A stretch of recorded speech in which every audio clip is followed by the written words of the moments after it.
सोलापूर शहरातील सलगर वस्ती परिसरात विनापरवानगी 118 झाडं तोडल्याप्रकरणी सोलापूर महानगरपालिकेनं मोठी कारवाई केली आहे। जागा मालक राजेंद्र हजारे आणि शिवानंद पाटील यांच्यावर तब्बल 1,22,00,000 रुपयांचा दंड ठोठावण्यात आलाय। महापालिका आयुक्त डॉक्टर सचिन ओंबासे यांनी सुनावणीनंतर हा आदेश दिला। या कारवाईत सोलापूर महानगरपालिका आणि वन विभागानं संयुक्तपणे सहभाग घेतला। महापालिकेनं संबंधितांना 15 दिवसाच्या आत दंडाची रक्कम भरण्याचे निर्देश दिले आहेत। दंड न भरल्यास संबंधित जागेच्या 7/12 उतार्यावर बोजा नोंदवण्याची कारवाई करण्यात येणार असल्याचं आदेशात नमूद करण्यात आलंय।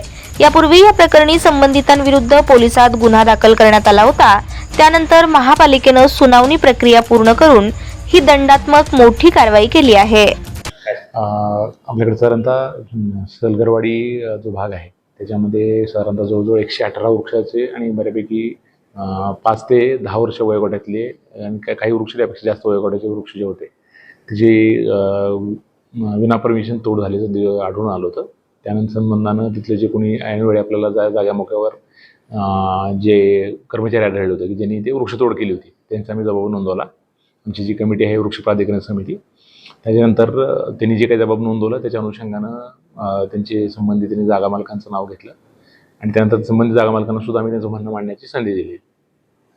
त्यानंतर मग त्या संबंधाचे जे काही आमच्याकडं उपलब्ध पुरावे होते त्यांचे जबाब होते त्याच्या आधारे आम्ही मग तिची जी जबाबदारी आहे त्याची संबंधित जागा मालकांना निश्चित करून आपला जो शासनाचा शासन निर्णय आहे आणि तो जो वृक्ष कायदा आहे शहरी भागामध्ये जो 1975 सालाचा आपला वृक्षतोडी संबंधाचा जो कायदा आहे त्याच्या अनुषंगानं मॅक्सिमम जे काय पॉसिबल दंड होता आणि भविष्यात कारण जवळजवळ 118 वृक्ष आहेत कोणतीही परमिशन न घेता गेल्यामुळं एक क्विक आपल्याला त्याच्यामध्ये मेसेज द्यावा की कुठल्याही नागरिकांनी अशा पद्धतीनं भविष्यात अशा कारवाई करू नये यासाठी आम्ही तो दंड आकारलेला आहे।